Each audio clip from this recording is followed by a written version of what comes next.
Right, a warm welcome to a Podful of Saints on Thursday, the 28th of October 2021. It's going to be a very short one because someone around here has had technical difficulties with the camera and whatnot. So we've got Lee Wood over there, playing under the name of Lee Wood today for a change, and Jacob Ellacott. Welcome, gentlemen. Hello. David. Right, straight into it then. Saturday, we're away to this lot, Bath City. A trip to Bath, always just about the most lovely journey in the season. Beautiful countryside, wonderful city, and to cap it all, it's always 3 points these days, isn't it? And it's got to say, about 3 successive wins there, that was the most comfortable, wasn't it? Yeah, even though the other one's been by bigger score lines, that was incredibly easy, wasn't it? It was, as I think we talked, Dave, probably the weakest Bath City side we've played in a very long time. It was disappointing from them, but I will say the Saints, a side with 5 changes, mixed up a bit, not as much experience as we would have liked. I thought we managed it very well. I thought Ian and Chris got the changes absolutely perfect in the end. And as much as we should discredit Bath, and we definitely should, because they should be doing better than they are, I thought the Saints managed it perfectly. And what more do you want from an away day? We were competent, weren't we? We weren't flash. We didn't bombard the goal or anything. We just did what we had to do. And when you've got a bloke called Sean Jeffers up front, knocking him in like he is at the moment, you've got a chance, haven't you? Oh, he does. I thought his 2 finishes were absolutely brilliant, and they look just as good on the highlights. And we've all mentioned how important he is, and he demonstrated that again on Tuesday, didn't he? Especially the second goal, just finish like he did from the angle he had. Unbelievable. Lee, you've obviously seen the highlights from Saturday. What a classy player. My only concern now is not how many goals he'll score, but how we're going to keep hold of him, especially with the Forest Green game coming up as well. It's going to be a chance for the whole world to sort of see just exactly what he can bring. But that conversation is for another day. Composed, clinical, classy striker. It's fair to say he's probably back on a little bit of form because he had a few sort of quiet games, didn't he, of late, although he was still scoring, granted. One thing I also liked about the Bath game, we seemed to match them physically as well. We're a bit more about us, a bit of my elbows and legs and arms, a bit more strength in the middle of the park there. But also, Vice did well, really attacking. Disappointed by Bath because they were always our bogey side for quite a long period of time, especially at their place as well. But you know what? Good luck to them because I thought we were very, very professional, clinical and strong and very, very worthy of our 3 points. Was it the first 7 times we went there? We couldn't score. Yeah. Couldn't do anything right there. Taz, fortunately, we got a throw in, mate, if I'm honest with you. And that's being polite. I think praise has got to, like Lee touched on there, the midfield actually. Bailey Brown and Hugh Dawson never played together before. I thought, when we saw this hit lineup before the game, a bit of concern about that. But Hugh Dawson is really kicking on now. It's really doing really well. And Bailey Brown, his first appearance, first half, I think he's slowly getting into the game, but I didn't think he really looked out of place at all by the time he went off. And like Lee said, he added a bit more strength, a bit more, just something in the middle there that we haven't really had before. And just a fair play to both of them, I think. To be fair though, Jake, he did look out of place because he's like 6'10" and he's put like a brick, But apart from that, mate, I get what you mean. We always said Ian needs a bit more depth in his squad, and he's brought him in. Of course, he went off towards the end with an injury, didn't he? Which is the last thing we need. Yeah, we've suddenly getting quite a few, aren't we? So hopefully it's not too bad. I know he wasn't in the squad Tuesday, but it'd be a shame if he's out for a little while because he impressed me. Right, we said we've got to keep this short this week, so we're moving on to Tuesday. Well, most of us it was Tuesday, but apparently people doing a team sheet thought it was Saturday. Billericay Town, they'd won 2 of their 3 previous games. And actually, I thought going forward, particularly in their little number 11, Joe Felix, they had a good little player and they did look dangerous. They caused problems for us at the back, but we won 4-1. We should have gone for more in that last half hour, or will we have right to sit back with it? Well, I don't think Billericay would have been too upset if it had been 6 or 7-1, Dave, to be honest. No, but one thing I would say is I thought we were quite sloppy in comparison. But the fact of the matter is the game had already been done by half time. I know that sort of Chris Whitton in particular, he prides himself on his teams retaining the ball. I think we gave it away very, very cheaply on occasion. But that said, though, mate, we attacked with pace, and first half in particular, easy pickings. How many chances do we have? Dawson had some, Goddard had some. Their keeper made an error and then he made a save. You know, Jeffers could have had a first half, you know, quartet of goals, couldn't he, really?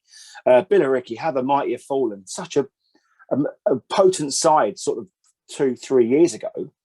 Now, apart from Felix, but that said, you said he was troublesome. He was, but pace was all he had, really. And it was very easy to sort of defend him once we got to grips with him. After that, he offered very, very little. And 4-1 even sort of flattered them to a little bit of a, you know, it could have been more, but I was happy with the overall performance, but we were still sloppy in some areas. I think we'd have been happy with 4-1 before the game, wouldn't we? Let's be honest. Of course. We've had a tough run recently. Go about a week and we had extra time and the penalties and whatnot. And I think players took more out of themselves celebrating that one more than anything. So to get to 4-1, and if they ease up for the last half hour, it's difficult to be critical, isn't it? We're up to second in the table, 13 games unbeaten. It's a great run.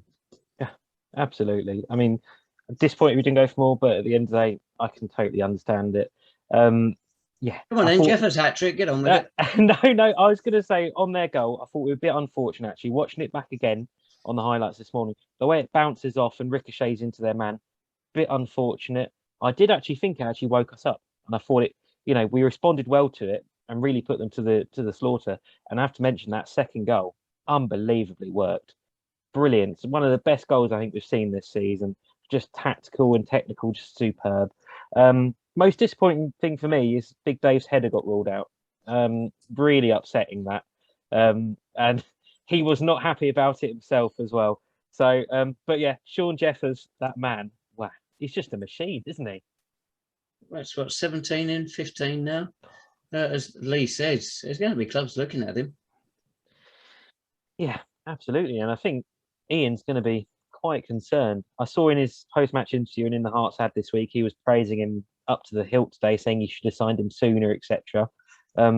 But yeah, surely he's, and despite his age, you know, I'm sure that might put one or two clubs off. But when you're a natural goal scorer, that's all football clubs will care about. If you can find the back of the net consistently, that's all they want. It's funny, isn't it? As well as we played Tuesday, again, it was a goalkeeper in error. He dropped that ball for that first goal. Twice in 4 games, it's coming out in our favour now. Well, we'll take it. I think partly is actually the delivery of the set pieces to some extent, and a certain John Goddard, whose delivery of the set pieces is just brilliant and easily. The way he puts them straight into keeper's hands and they drop him, it's magnificent, isn't it? So it's all part of the tactic. Oh, is it? Oh, okay. But like you said, we can't complain. You know, we've had luck go against us in so many times before. If it goes our way, no issues at all. You know, happy days. And I mean, what did you guys think of the penalty decision? I haven't watched it back. And I was looking for the camera at a time, so I didn't see it properly anyway, Ben. Over to you, when Lee. your hand is that high up, you know, you're always running the risk there to a certain degree. I mean, it was soft, but ultimately, if he doesn't give the handball, he gives the goal because the goal goes in. So either way, we'd have scored. But if he'd left them with 11 men on the pitch, we might have carried on playing at the same tempo. I think we probably would have. Yeah. What do you think of this coming Saturday? And Eastbourne, what are they, Borough United, whatever they are nowadays? I lose track of these things. They started quite well. They're slipping down a bit at the moment. You're going to fancy us, but it's the week before the big game. It's a tricky one for the management. Yeah. And another factor before we get onto Eastbourne themselves, injuries. Like we touched on just then, another one on Tuesday night. We end up with Kyron Wiltshire right back. And Kyron did nothing wrong there. Of course, it was against 10 men, and I trust Kyron anyway. Really, he's been a great player for us. But those injury issues are really mounting up now. And even before we get to Forest Green, and it will be a factor, say, Dave. We got a big game a week away. Some of the players might think, "Oh, don't want to get injured, miss this." But we've got to think about Eastbourne first. And what's our defence going to be for Saturday at the minute? Because we've got some concerns there now.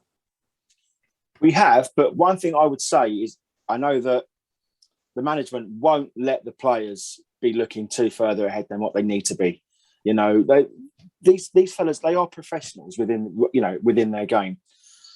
Ian won't have it. He won't have it. This is the bread and butter for us, and he will know relatively quickly who's looking forward to like next week, and they'll have them off. But also, don't forget, we've assembled a squad now, fellas, and they're versatile. You know, we've got half a dozen players that can play in 2 or 3 different positions along the park. It might be a struggle, and it probably might not be pretty, but I think that, as you said there, Tabs, consistency and confidence is well rife within our ranks at the minute, my friend. And another win could be on the cards, and that will set us up nicely. Yeah. Ideally, we want a couple of those injuries cleared up by next week, don't we? We don't want them going with just a basic 11 and then the subs, because that's all we've got. We do need a bit of a selection problem, if you like. Would be nice, but we haven't got it at the moment. No. But you talked about Eastbourne. They lost 4-3 on Tuesday night, didn't they? Having been 2-1 up at half time. So Dorking. Yeah, be interested to see how they want to bounce back from that. As you say, they're really good start, and then just slightly slumping off slightly. And I mean, the Saints, to see us up to second already after that start to the season we had, 4 points off top. It's just unexpected for me. But yeah, like Lee said, and now you're going to believe us. Yeah, well, it's true though. You look at us after those first 2 games. We played 2 of the expected to be top 3, 4 sides, something like that. Anyway. And we didn't have any points. We only lost it due to late goals. But you think, all right, we're not quite at that standard. I don't think anybody expects us, 13 games later, to be second in the table. Oh, what does it say about the league? Is it a bit weak, or are we just so good at grinding out results? I think a lot of it is grinding out, and I think it's the squad that Ian and Chris have put together and the way he's got them playing at the minute, both of them. You know, the football we're playing, it's not always spectacular at times. It was good on Tuesday night. I really enjoyed it. And the last couple of games have been good. But they've got a real winning mentality, this squad, especially after those first 2 games.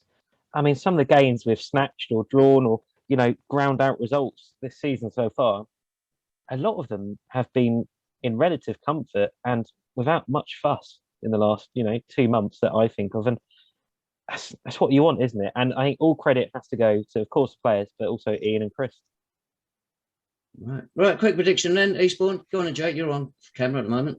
Oh, I'll go 3-1 Saints. Another goal conceded, Lee. 3-0. That's better. That's what we want. No Sergio Torres this year for Eastbourne, anyway. Oh. Right, we've got to go now because we've got Alan Cochran coming up in a few minutes. So no doubt you want to join us for that one later. Failing that, we'll see you down the park on Saturday.